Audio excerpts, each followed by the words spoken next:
Well, I feel old. Justice is blind, for Daredevil is 20 years old today. Hello, everyone. It has been 20 years since Daredevil, starring Ben Affleck and Jennifer Garner, Colin Farrell, and the late great Michael Clark Duncan. Oh man, this is a film that I actually really loved growing up.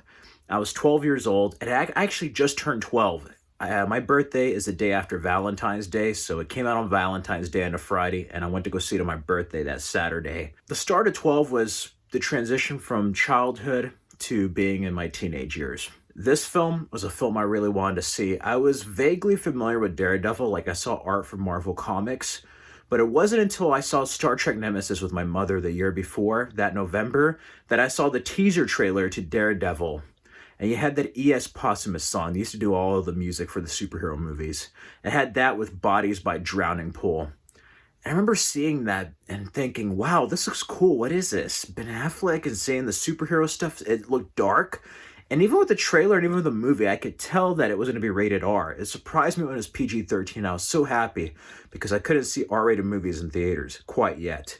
That wouldn't happen until Matrix Reloaded later in the year. But Daredevil was a film I was looking forward to. I didn't know what was coming out. I remember seeing the trailer, and then I was shocked to see that it was going to come out right before my birthday.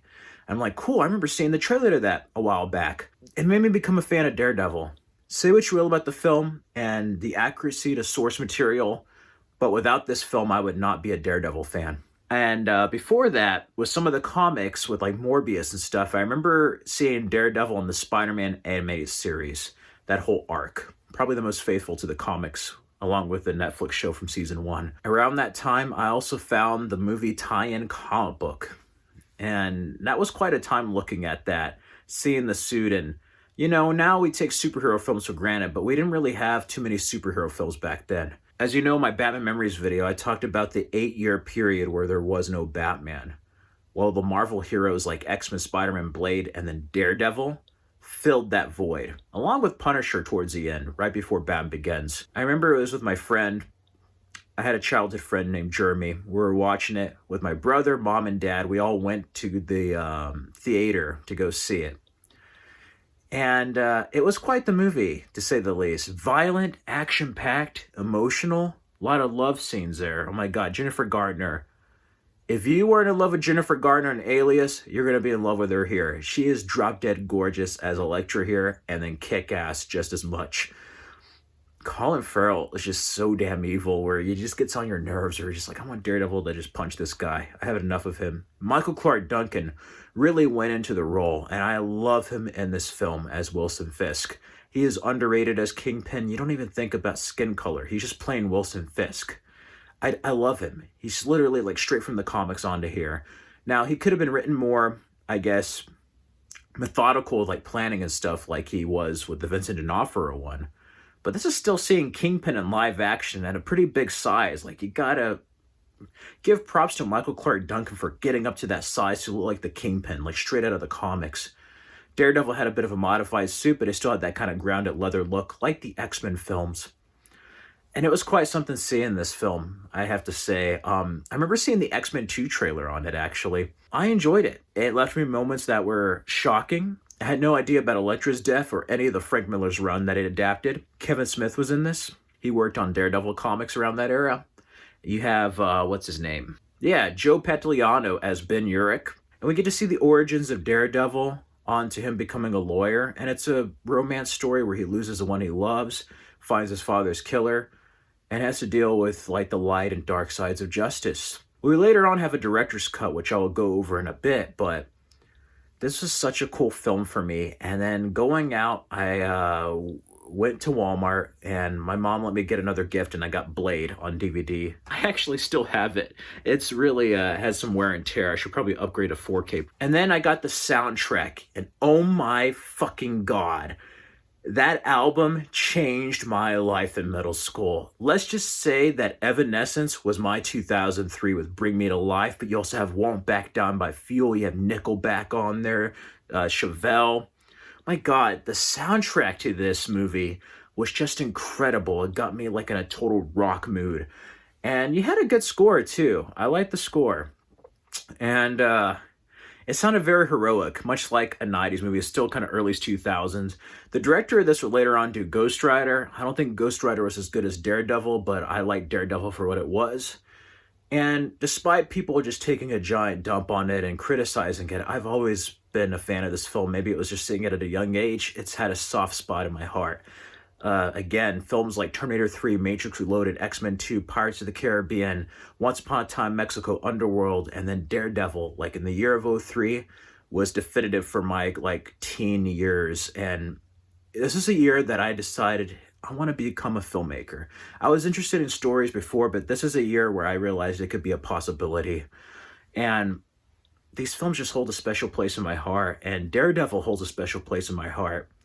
So I was excited years later finding out about a director's cut, which again adds a whole other level to the Kingpin Daredevil fight. A subplot with a murdered prostitute, corrupt police chief. It ties everything together, the loose ends, but it also is an alternate cut in the fact that he doesn't get the girl. And Elektra's distance actually, I think, makes more sense in the director's cut because she's like, who is this guy? I don't know this guy. It was more heartbreaking before because she's like, I slept with this blind guy. Now I'm going to abandon everyone and go after revenge, which is good. But everything makes a bit more sense in the director's cut. And on top of that, it helps that they just allow the film to be rated R. I love the PG-13 version, but the rated R version is even better. And isn't really rated R. I would say it's a heavy PG-13. But between the fighting and the story, that is a superior cut. I love both versions. I have a Daredevil shirt, actually. I still have it, but I don't want to wear it. It's like tearing up. I still have it after 20 years. I had a Daredevil poster in my room. Like, I was all in on Daredevil during my middle school teen years, let me just say. And I started reading more of the comics, the Spider-Man, Marvel Knights team-ups. We heard rumors of a sequel that might have had Mr. Fear, Daredevil's identity being revealed, like Born Again. None of that came to fruition.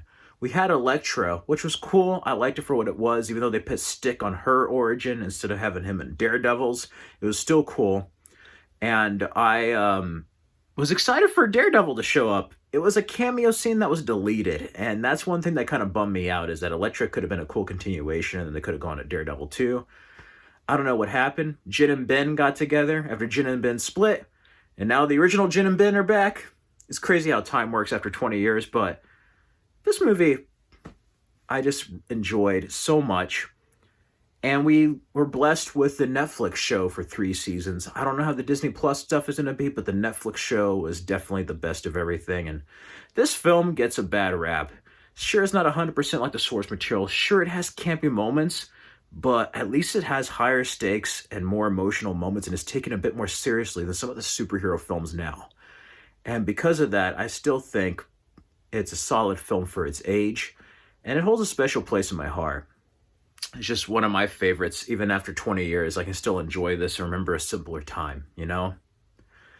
Anyway, let me know your thoughts on Daredevil on this 20th anniversary. When did you first see it? Let me know down in the comments below.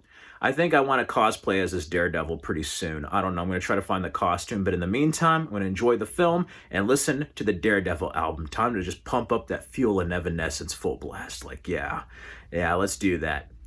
Let me know down in the comments below. In the meantime, you can check out these other videos for more content and subscribe for more videos. May everyone stay safe and healthy. Have a wonderful Valentine's Day.